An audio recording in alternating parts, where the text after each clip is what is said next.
Welcome to Real World, Real Talk with Dr. D.Z. Cofield. The show represents captivating conversations and insightful information to encourage and inspire you with all you need to become the best you can possibly be.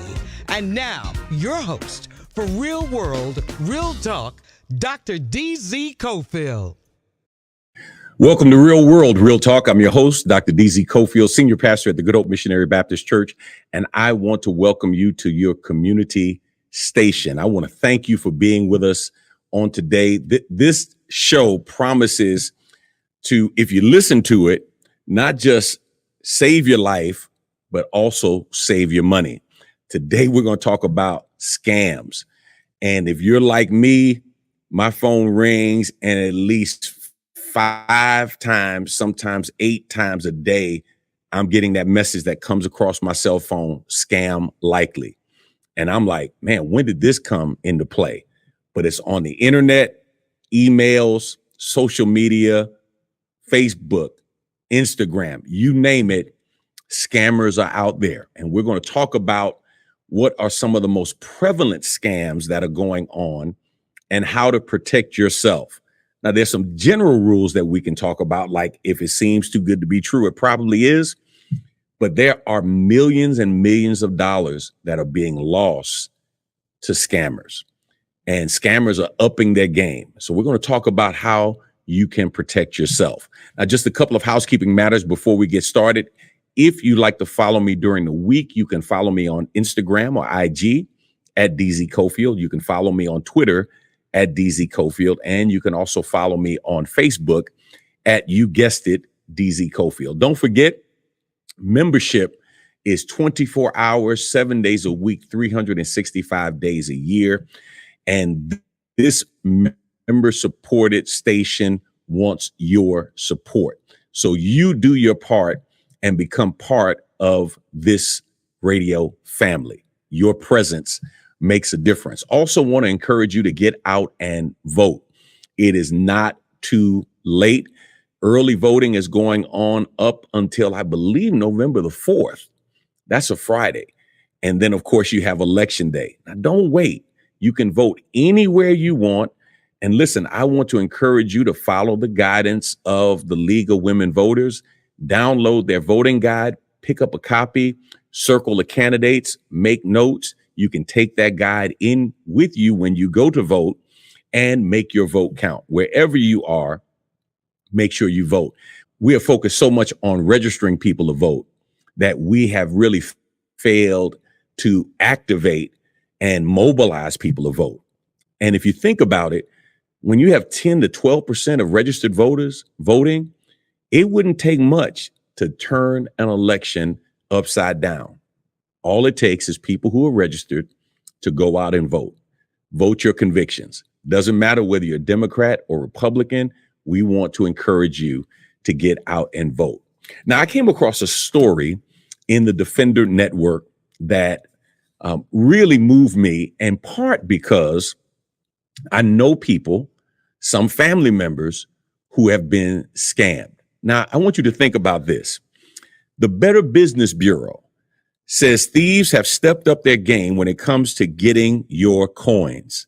While there are a number of scams you may be aware of, officials say crafty criminals are targeting unsuspecting consumers more and more, and disenfranchised communities are being hit the hardest. A recent study from Social Catfish, a company that aids citizens in avoiding online scams, found that Texas, the great state of Texas, ranked second highest in the nation for the total number of scam victims in 2021, totaling 41,148 people who lost $14,732. Overall, Texans have lost $606,000 plus. California holds the top spot with 67,095 victims and $1.2 billion lost to financial scams. So think about that. 41,000 plus people scammed right? They lost an average of $14,000 plus. Now, I don't know about you. I can't afford to lose $14,000. I want all of my money. And the author of this story is the legend herself, Rashonda Tate. She's the managing editor at the Defender Network. She's the author of 53 books, movie producer, screenwriter. And I got to be honest with you. I just love to read her writing and to hear her thoughts on some things. Sometimes I agree, sometimes I don't agree. But guess what? That's true for myself as well. Let me welcome to Real World, Real Talk, Rashonda Tate. Rashonda, what's going on, lady? Hello. Thank you so much for having me.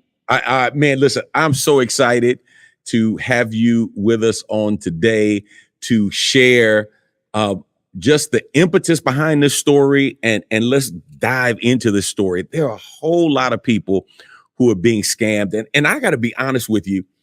I'm not a scammer, so I don't typically think in these terms, right? I don't think about that, but there are people who stay up late at night trying to figure out how to scam people. And I just got a text message today saying your auto insurance company wants to give you $2,100. Just confirm the information here. And I'm like, wow. I had somebody call me the other day, and they called and they were like, is this? And I said, yes, can I help you? And they said, well, we need you to confirm this information so we know we're talking to the right person. And I'm like, you called me. So you don't know who you called? You don't know it's me? Well, I'm not giving you any information. Bye. And hung up the phone.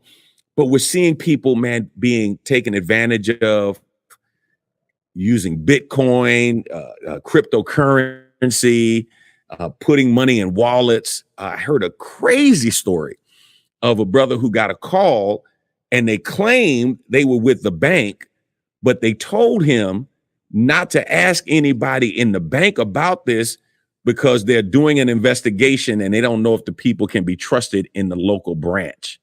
He transferred his money, tens of thousands of dollars, gone. And so it's happening all over. What was it that moved you to do this story, Rashonda?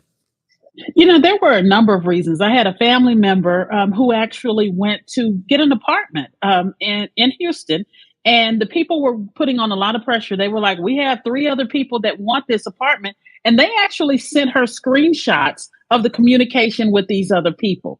And so she was all prepared to give her deposit because she didn't want to lose this property. But something told her to go drive by there.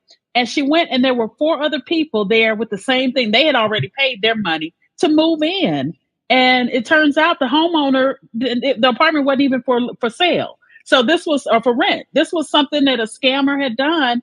And he takes advantage of people that are really just saying, I just want to get this apartment before it's too late. And they think if you send a screenshot of communication with someone else, that's legit.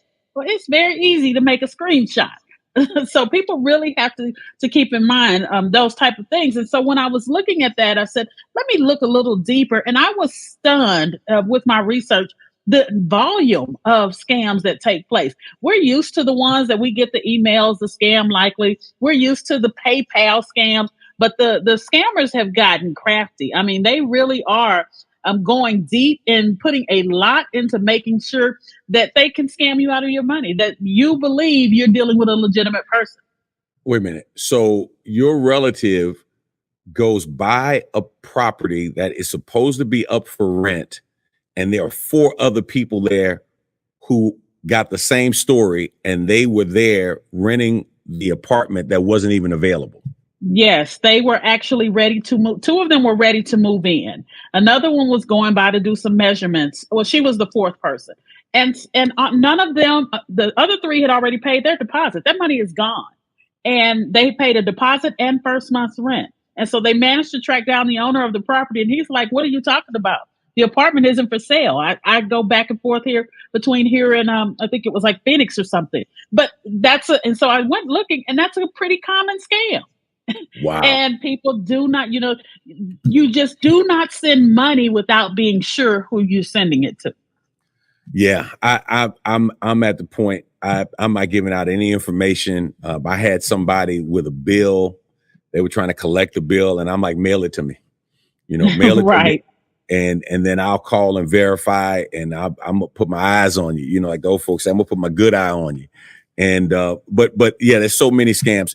The rental scam with people pretending to be landlords is just one kind of scam that's out there.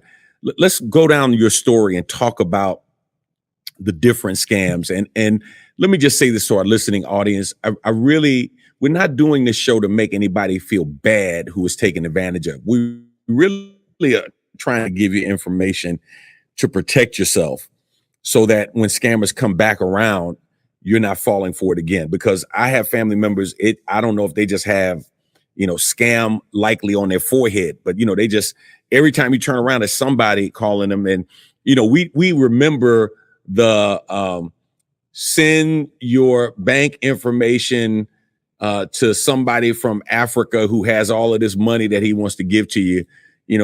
Man, we're a far cry, more sophisticated from that. So let's talk about phishing, smishing, and vishing. Did I say that right? You did. And those are actual things. Well, so phishing, as many people know, that's an email. Phone call is a vishing, and text messages are smishing. Now, in that, the scammer urges you to click a link. They'll either call and say, the FBI is looking for you, or the police, or they have a warrant for your arrest. I'm going to send you this link. You need to click on it. And a lot of time when people start involving police, you get scared. And you're like, right. You might actually have a warrant. So you're like, they're coming after me. The police are not calling you for a warrant. And so, but what happens is people click on that and they put in their information, and then the thieves have their information. Yeah. That's amazing. Cause I've gotten those calls, and I try to hold back the laughter, so I can just kind of play along. I just want to hear what they're going to say. But one person said, yeah, you have a warrant for your arrest. And I was like, man, really? What did I do? Well, that hasn't been disclosed to us, but you need to, and I'm like, and I just start laughing. I'm like, dude, I ain't even left the house. Like it's kind of hard for me to be arrested and have a warrant, but tell them to come and see me if I got one. But you're exactly right. That fear that struck. And the crazy part is people are afraid who have nothing to be afraid of. Right. I mean, I have a senior adult that got that phone call, and they called panicking, and it was like, but you haven't done anything wrong. You haven't been arrested. Why are you worrying about somebody coming to serve you a warrant or arrest you for not showing up at court? You don't have any charges. Like, you don't have anything. And just trying to walk them through that is something. The other thing about that I thought was interesting was this issue of malware. And can you speak a little bit about that once you click on that link? Because it's not only the information that you give, it's the information that you give people access to when they get on your computer.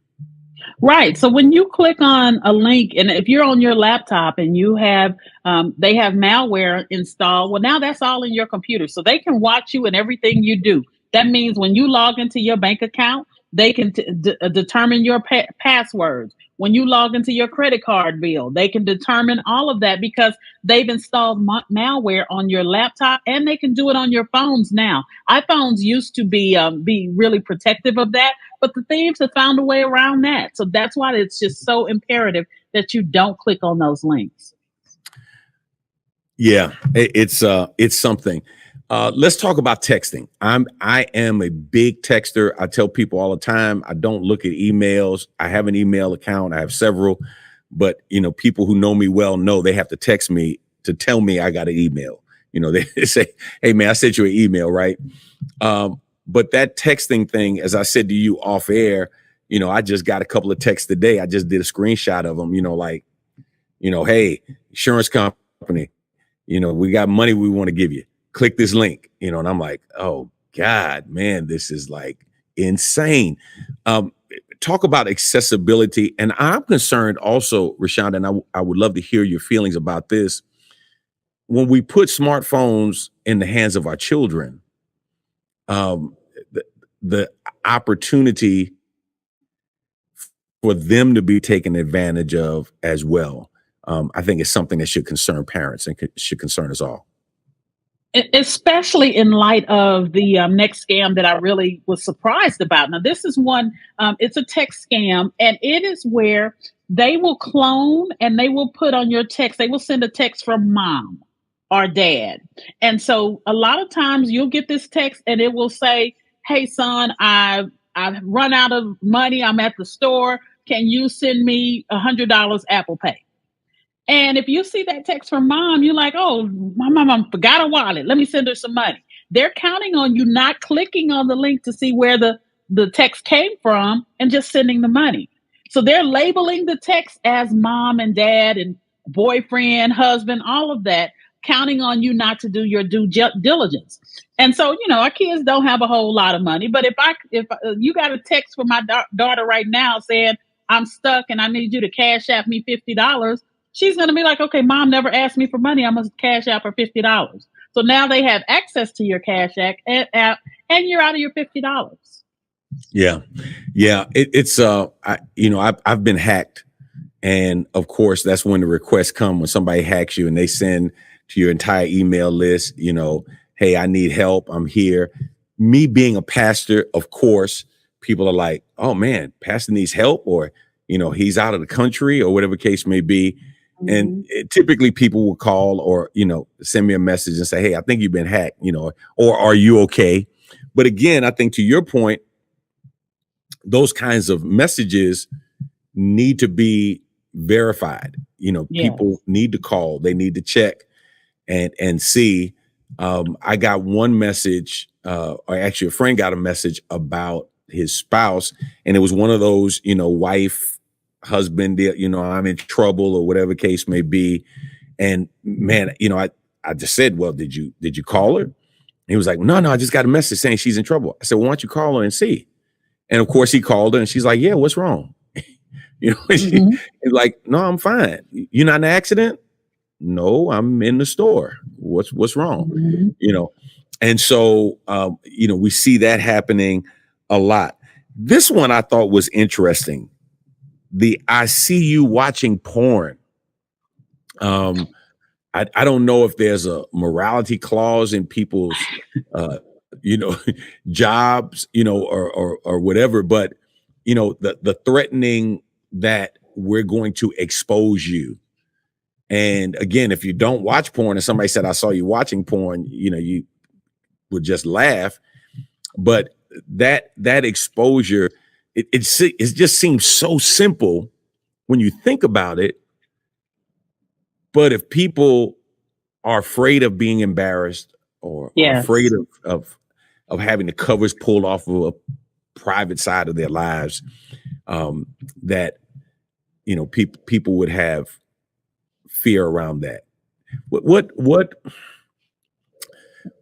is that about in terms of that private side that we don't want to be made public? Yeah, so this one came, it was twofold. I actually know someone that this happened to, and he just completely went ballistic. He was like, "I only watched it that one time." And I'm like, "Okay, you don't have things," but he was so paranoid that they were going to, I said, "They don't have anything." And then another one, she was freaking out. And I said, "Well, do you watch porn?" She said, "No, but I can't have this kind of thing affecting me." And it is just something about the exposure that's what the scammers are hoping to tap into. They're hoping that you will send some money. Some of those come with a ransom note. I'll send you the video if you pay me this much money. And the people that I got this scam from were actually really considering sending it. So can you imagine the people that do send it in hopes that private thing, like you said, never goes public, and the scammers have nothing. Yeah. I'm just blown away by that. But again, that fear is a monster. And to your point, the person who said, "I don't watch porn, but I don't even want it coming out," Yeah. Is really kind of crazy to think about that. the tech support scams, we talked about a little bit, but if you can dive a little deeper into that, because so much of what we do is online. You know, we're using our computers, we're using our tablets, we're using our smartphones. And, you know, when somebody says, you know, we got a report of this, you know, or there's this major virus, we just got to, you know, preview information, you know, we want to make sure that we install the latest software free of charge or whatever, and you give them access and they start moving your mouse around and, you know, they start doing their thing. That's a frightening thing to happen. Right. Well, see, this one is gone. This is definitely an instance of the scammers getting a little smarter, because what they're doing now is they actually are on Google. So when you go, my computer has frozen, my computer's acting up, and you Google Microsoft repair. Well, a lot of these scammers, that's the first thing that will come up. It'll be a Microsoft repair shop. Well, if you look closely, the address is not to Microsoft. But what happens is people call, and then the scammer is like, "Oh, I can definitely help you with that," and then they go on to your computer and they take over your computer. Banks are also doing that too. This friend of mine called in. She had some problems with a Zelle, and she Googled Bank of America, called the first number that popped up, and it was a scam number. And she didn't know it. She only just got suspicious because they kept telling her to go ahead and give all her information, some information that she was like, well, you should already have. But, you'll get someone that is like, well, I called the number that Google Bank of America that was in Google. And that's what's happening. That's how they're taking advantage of the tech support scam. Wow. So you Google it. You think Google is safe. Here comes this bogus number. Yep. And you call and you start punching buttons. And next thing you know, man, people are all in your business. Yep. Lord have mercy. This next one, I think for me, may be the most frightening because, you know, people are so burdened by student loans and student debt. And when somebody sends you a message and says, hey, we can reduce your student debt or you can get forgiven for your student debt, you know, you're like, hallelujah, man, you know, free me from this burden. And you point out that there are a lot of student loan scams going on. Talk about some of those and how they're playing out. And I am a highly educated woman. I consider myself a smart Black woman, and I am a victim of a student loan scam. I had one of those where, you know, I'm thinking I can get the student loan debt, get out from under it. And it was, you pay $333 for 4 months. And then at the end of the 4 months, you're evaluated to be the whole loan to be forgiven. And they had a website and everything. I paid my 3 months in a row. And on the fourth month, I went, website's gone. Everything's gone. Money's gone. Can't get in touch with anyone. And come to find out it was a scam. And so they are taking advantage of people all over, especially now with the rising student debt. Yeah. Now, I'll tell you what, this next one, before we go to break, I was really messed up by the QR code scams. Mm-hmm. And talk about that, because when you talked about the fraudulent QR codes and people sticking stickers, I'm like, holy cow, like I'm not a criminal. I wouldn't have thought about it. But you talked about it in relationship to parking meters. Share that with our listening audience. Yeah, you're running to the Mary J. Blige concert. You're running somewhere. You park. You got a great parking spot. Let me pay so I don't get a ticket. You're not paying attention. You scan the QR code. You pay it, and you come back. You got a ticket, or your car is gone because that QR code is not to the city of Houston or is not to wherever. They actually create QR codes because anybody can create them for free online, and the money goes directly to them. And they print them on stickers and put them up all over the place. So what you really have to do is just look and see if you are at, the Bayou Center. Make sure that that's the Bayou Center. What I've started doing is I look on a couple of the meters. It just takes time to do your due diligence to make sure that they all have the same type of sticker or QR code, or better yet, pay directly through the app and not through the QR code. Yeah. Yeah. No, absolutely. Use the app or use your credit card and just stay as safe as possible. Um, so I'll tell you a funny story that really drove this home for me. I was in Mexico in January, and we were in a large group. And out of the 40 people, I was the only person that tested positive for COVID. And I'm basically staying off to myself, my wife and my wife didn't test positive. I tested positive. Other folk were in the pool. They all over each other. Nobody tested positive except me. I test positive, and a gentleman calls my room. Well, they called my phone. My phone was left in the room. It was charging. And my wife calls me panicking. Hey, you tested positive. I said, come on. Hey, no way.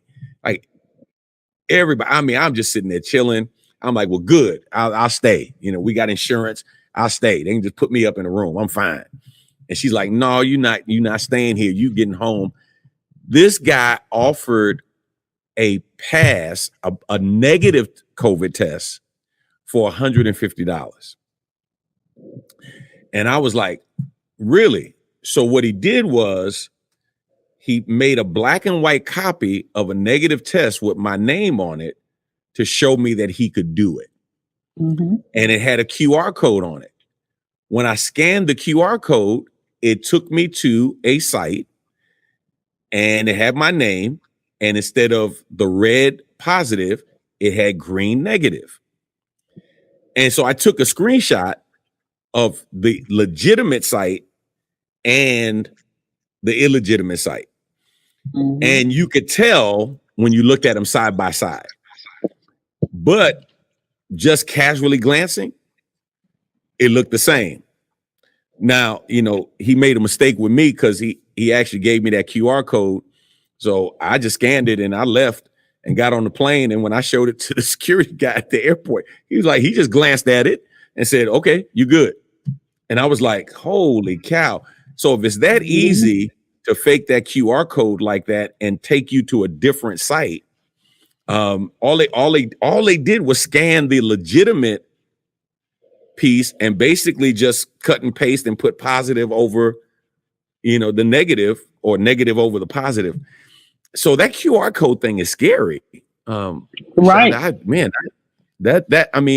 Because I'm just thinking how many times people just scan it, pay it, and but see, no, that's right, because you would just have to put in your license plate, so you wouldn't even get a ticket to put in the window in that instant. Yeah. Wow.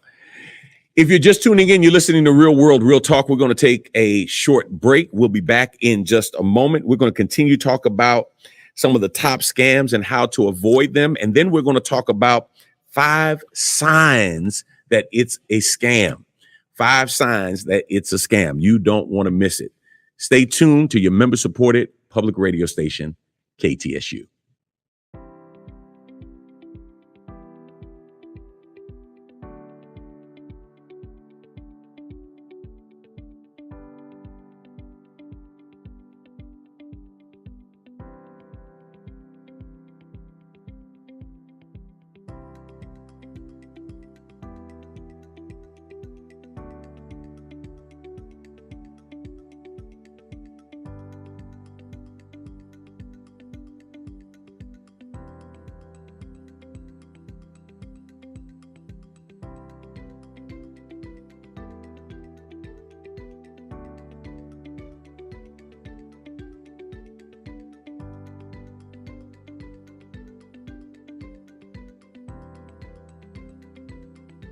Download our new I Am Hope mobile app in order to get or stay connected to our Good Hope family.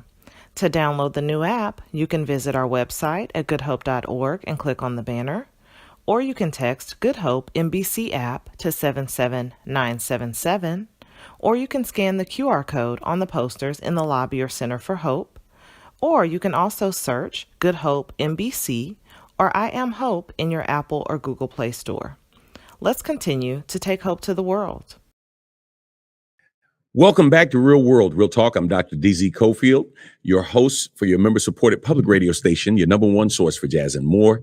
KTSU 90.9 on the FM dial and KTSUradio.com. Today, I have with me in the virtual studio, Rashonda Tate. She is a noted author, movie screenwriter, producer, author of 53 books, managing editor at the Defender Network, and I'm really, really excited to have her on to talk about a story that she did just recently on Scam Alert, the top scams and how to avoid them. We're walking through this list in this article, and we just concluded talking about QR codes and how easy it is to make copies of it, put it on stickers, and just post them anywhere. And whenever anybody asks you for money, you know, once you wire money to them, it's gone. You send money, put it in a wallet, it's gone. You convert your fiat to cryptocurrency and send it to somebody, it's gone and it's never to return. Let's talk about bank jugging and what that is.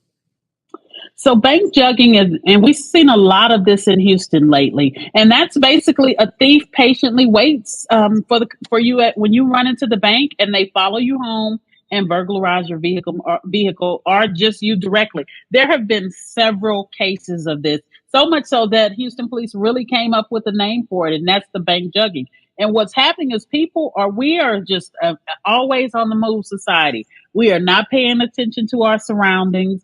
We are not paying attention to the person that's watching us. You know, I can tell you this happened to me recently. It wasn't money, but I was at TJ Maxx off I-10, and we're thinking it's, a pretty good area. And I keep my receipts in a blue money bag. And I took my receipts out of this bag, and then I went next door across the street to Marshall's. And I had my purse in the front seat with the bag. Well, somebody broke into my car and stole it, but we got video, and what we saw is they were behind me the whole time in TJ Maxx, and they saw me with this blue money bag, and I guess they assumed it was money. I wish I could have seen their face when they saw it was a bunch of Ross receipts, but I wasn't paying attention. I'm just going about my day, and that's what the criminals are counting on. They're counting on you to just do what you do, go to the bank, grab your money out the ATM, get back in the car. A lot of times we're on the phone when we're doing this. And so they're really advising you to not be on the phone when you go to the ATM.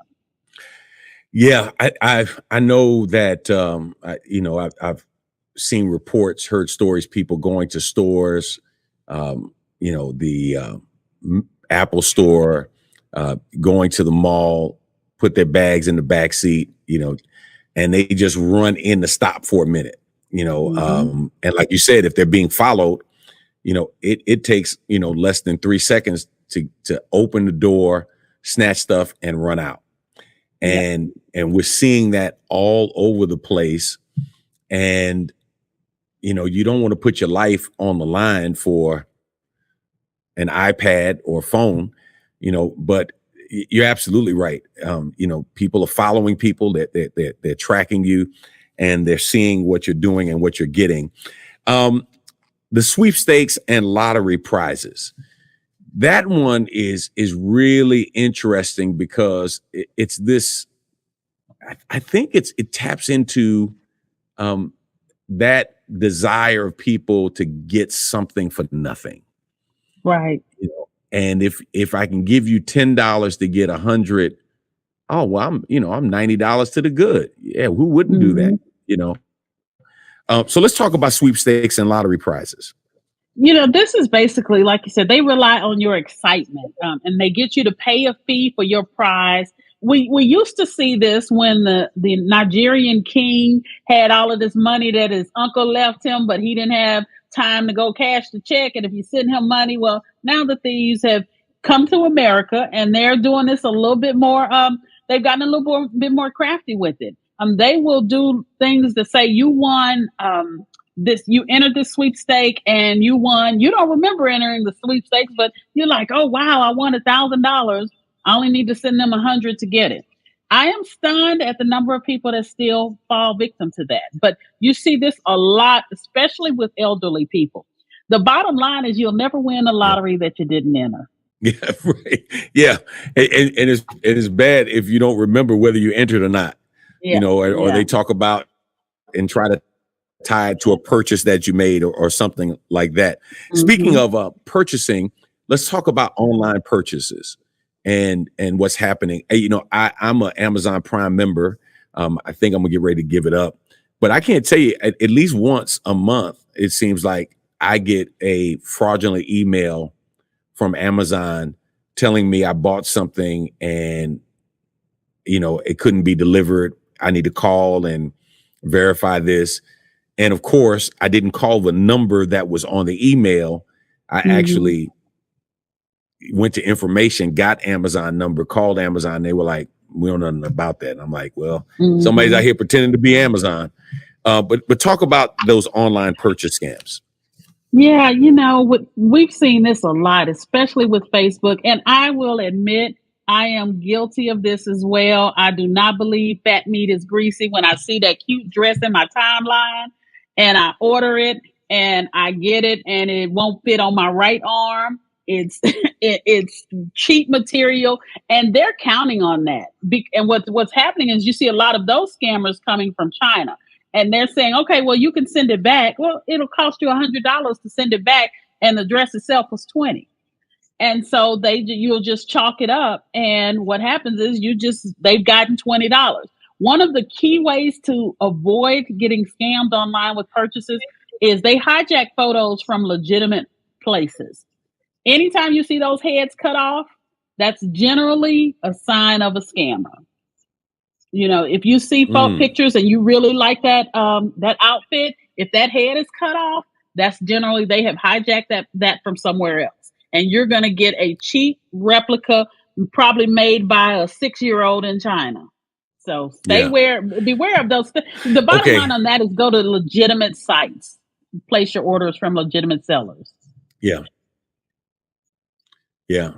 You got me thinking. I mean, I've ordered some stuff that I thought was from legitimate sites, and it wasn't. And because of supply chain stuff, it took a long time to come. It eventually came, but I'm just thinking how easily I could have been taken advantage of. Yeah. I use my credit card, so there's some level of protection there. But man, yeah, wow.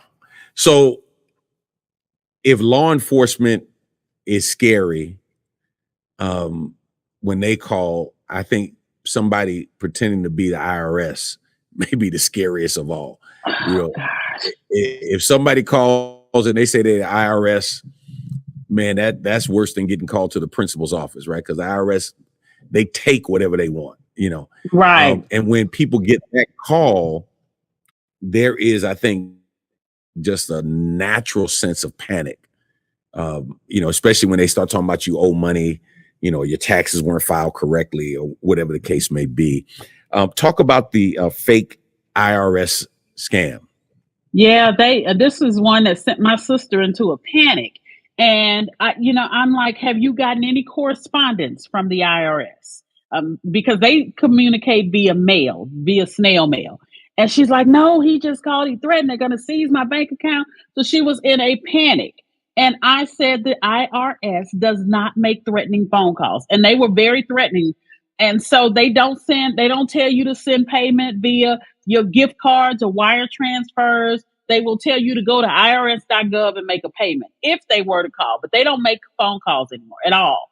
And so you usually, before they get to a point where they're threatening lawsuits or taking your money, they have been sending you mail. The IRS doesn't wake up just one day and decide to call you and make threatening phone calls. They have been sending correspondence, which you have ignored. Then they will send another letter saying, we're going to seize your assets.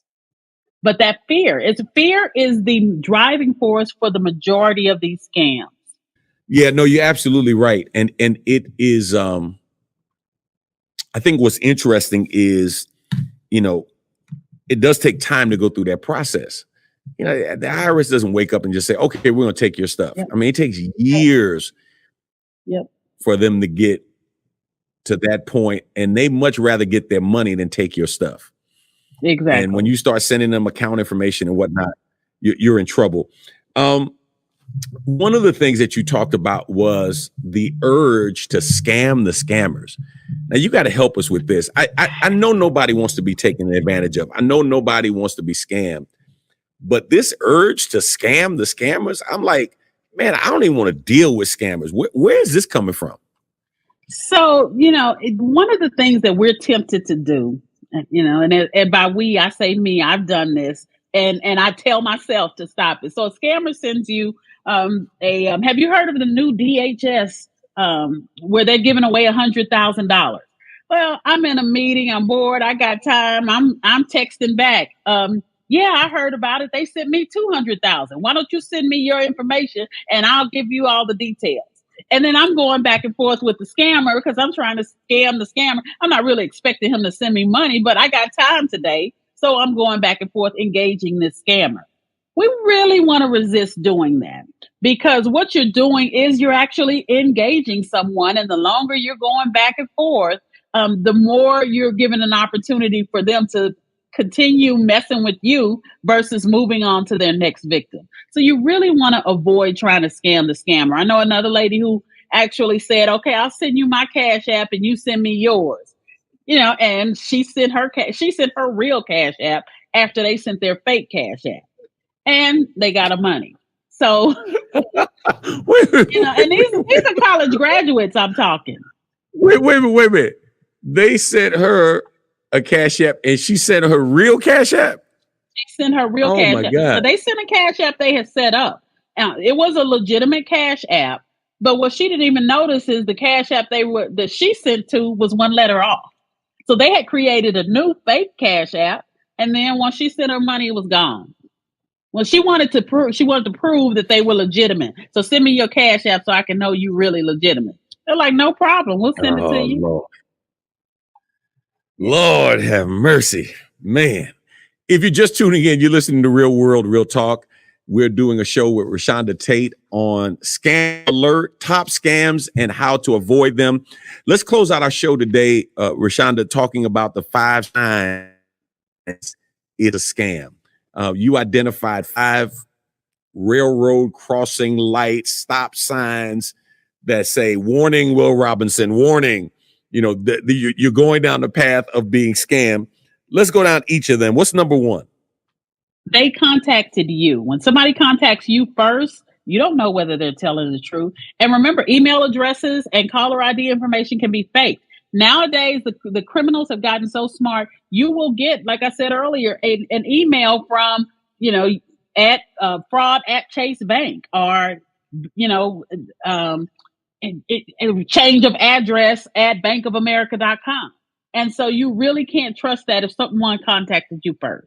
I've seen some people who tried to be smart and said, okay, give me your number. I'll call you back. Well, crooks are not that stupid. They'll give you a number. When you call them back, they're going to answer the phone like it's a legitimate business. Like that's not a guarantee that you're actually talking to that business. Well, I called them back and they answered the phone. Thank you for calling so-and-so. How can I help you? And it's like, yeah, but that's not good. So that's the number 1 sign that it's a scam. They contacted you. When they ask for your information, I'm quick to tell them you snail mail.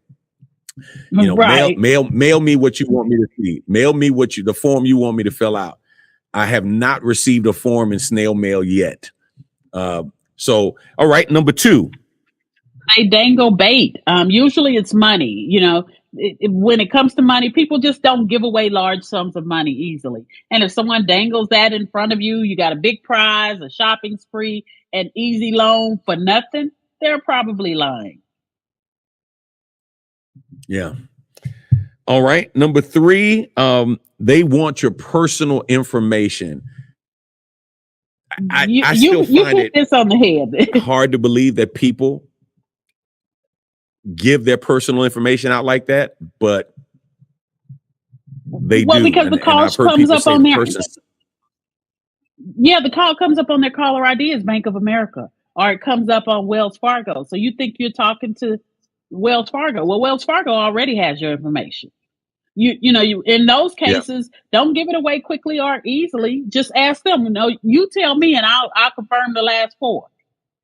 Do not give it away, but you'll be amazed. People will think, no, well, I got to give them my information so they can help me with my problem. No, Yeah. not at all. I think it's amazing, to be perfectly honest with you, that people are so trusting. And I've heard people say things like, "Oh, they have such a nice voice," and they're so trustworthy. And if you're listening right now and you are doubting the ability to send an app or to download an app and make it look like they're getting a call from a person, that's real easy. There are apps that you can download and you can call a friend and their phone will ring Beyonce. Right. Their phone will ring, Barack Obama. You can put whatever name in there you want and call that person and make them think that, they're actually getting a call from that person. All right. The fourth sign that it's a scam, you have to pay them first. Right. If someone offers you a prize, debt relief, employment, but you have to pay a fee first, you're probably being scammed. That's the bottom line. Yeah, it's amazing. We saw this in one of the scams that you mentioned in your article with the employment scam. That you have to, in order to get a job, you've got to pay fees ahead of time for your screening, for your uniform, or for whatever. And you haven't even gotten the job yet. You haven't even necessarily interviewed yet, but that's right what it takes to get that interview or to get that job. And that's typically scam alert. Fifth scam. You have to wire money or send gift cards. I mean, that's, we would think that people don't do this, but they do. If you have to wire money, send a gift card in order to get your prize or pay off a debt collector that contacts you, stop. It's a scam. Yeah, that's a biggie when people hack your account. They love to ask, go get a gift card. They'll tell you the store and the denomination to get. Take a picture of the back. Those kinds of things, man. And I'm blown away when we see that happening repeatedly and people repeatedly being taken advantage of in that way. All right, just for our listening audience, if we have somebody who just tuned in, you're listening to Real World, Real Talk. Let's run through those 5 signs it's a scam one more time. Rashonda Tate, who is the author of this article from the October 13th Defender Network edition, Scam Alert, Top Scams and How to Avoid Them. Signs it's a scam. Number 1, they contacted you. If somebody calls you, that's not a good sign. Hopefully, that's right. Yeah. Hopefully if you need something, you should call them. But when somebody's calling you, and especially when you're, and Rashonda, I'm telling you, it is so amazing to me when people call and they say, is this Derek Cofield? Well, first of all, now I know they don't know me, but they try to play like they know you, and I'm like, okay, nobody calls me that except my mama. She's been in heaven since 2008. So, I know you don't know me. Hey, Derek, how you doing? Really great to hear your voice, And then when they start asking me for information, I said, well, to your point, well, what information do you have? Well, we need you to confirm this information. You need to tell us. And no. Yep. I can confirm what you tell me. What do you have? And inevitably, you get the hang up. Sign it's a scam. Number 2. And number 2 is if they dangle bait, usually money. If it sounds too good to be true, it is. The big shopping sprees, we got a large amount of money that we just got to give away, and we just chose you out of the 17 billion people in the world. We just picked you. We just want you to be blessed. Number 3, they want your personal information. Just be on alert always. Do not give out your personal information to someone you do not know. Yeah. both of my parents are deceased. Of course, grandparents are deceased. But we're constantly, my wife and I, constantly talking to my mother-in-law, because she'll call sometimes, and she's getting these calls, and especially if it's law enforcement or if it's the IRS, she's panicking, she's upset. My wife is like, "Mama, you haven't been to jail, like you didn't miss a court date. Why are you upset?" I just don't want no trouble. I'm too old for trouble. I don't want no trouble. They told me if I just send this, it won't be a problem. I'm like, no, you don't need to send them any money. It's okay. Tell them to come see me. It's okay. The fourth sign is a scam. And number 4 is they want you to pay them first. If they have all this money for you or debt relief or employment, but you got to pay an upfront fee to get it, you're probably being scammed. Yeah. And number 5? You have to wire money or send gift cards. The IRS does not need gift cards. So if they're asking for gift cards, if the Houston Police Department says we'll let your warrant go if you send us a gift card, it's probably a scam. Yeah. I don't think Chief Finner and his people looking for target gift cards. Right. So, Rashonda, what do you say to our listening audience, especially as we're going into the holidays now?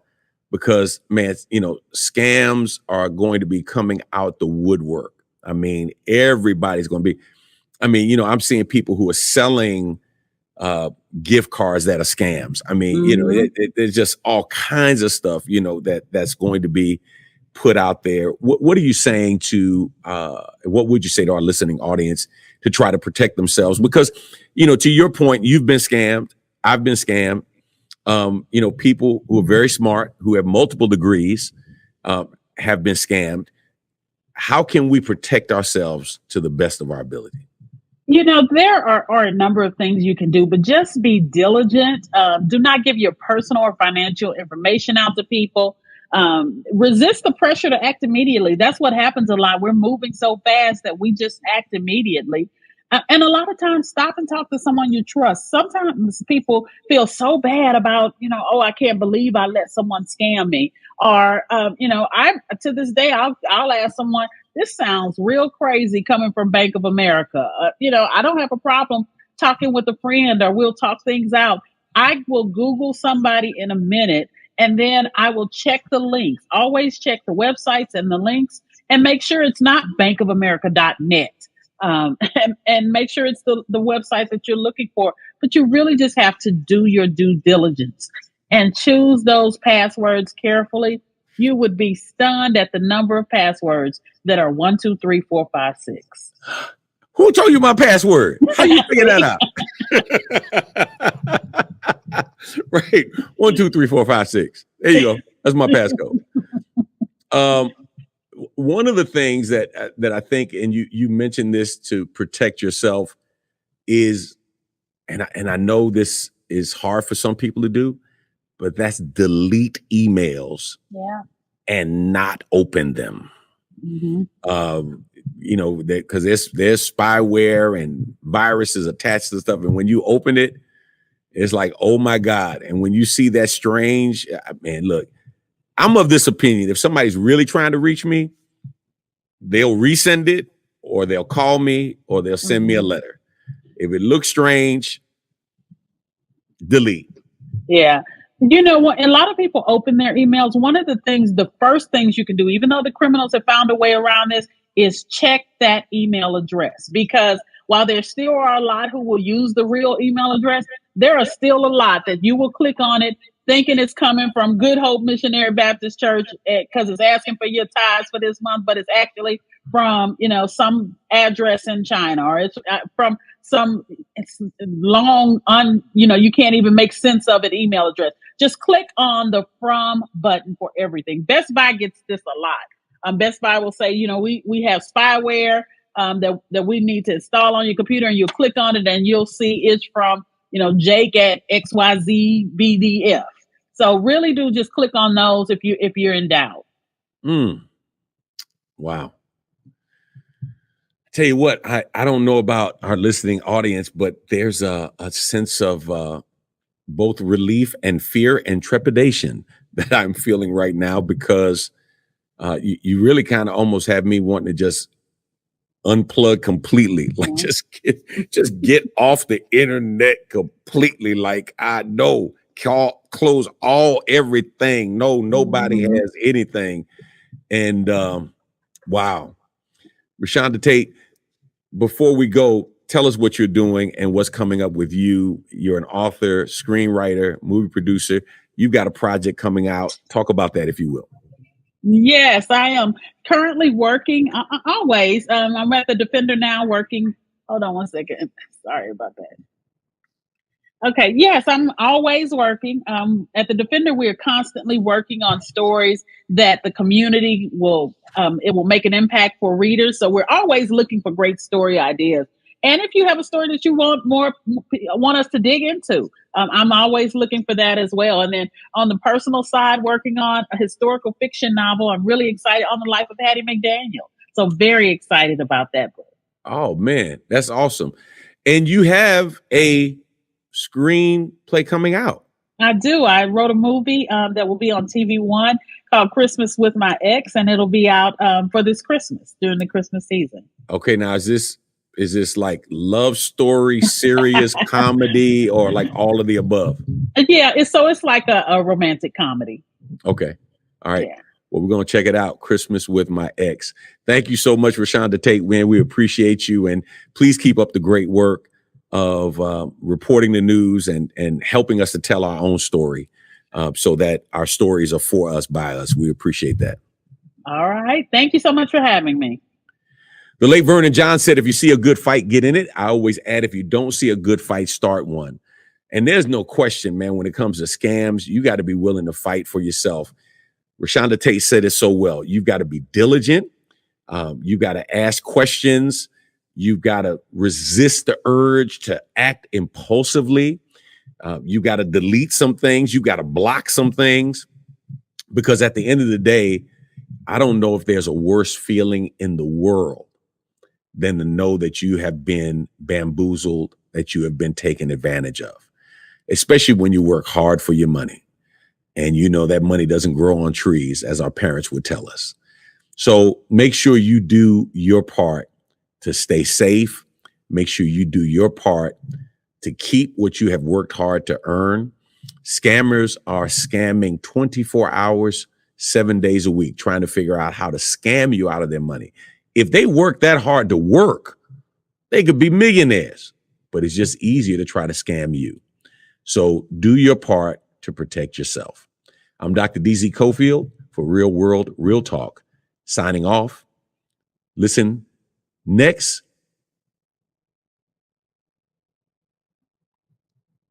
Stay tuned for V. Michael McKay, David Goldstein, Asia, and the rest of the crew in Truth. Until next time, God bless is my prayer. Thanks for listening to this episode of Real World, Real Talk. Be sure to subscribe to this podcast to be notified of new episodes every week. Follow us via social media using the @RWRTDZ username on all platforms: YouTube, Facebook, Instagram, and Twitter. To submit any comments, questions, sponsor opportunities, or future show suggestions, visit us online at rwrtdz.com or via email at info@rwrtdz.com. Thank you for listening, and we hope you've been inspired to be the change you want to see in the world today. Until next time, be real, keep it real,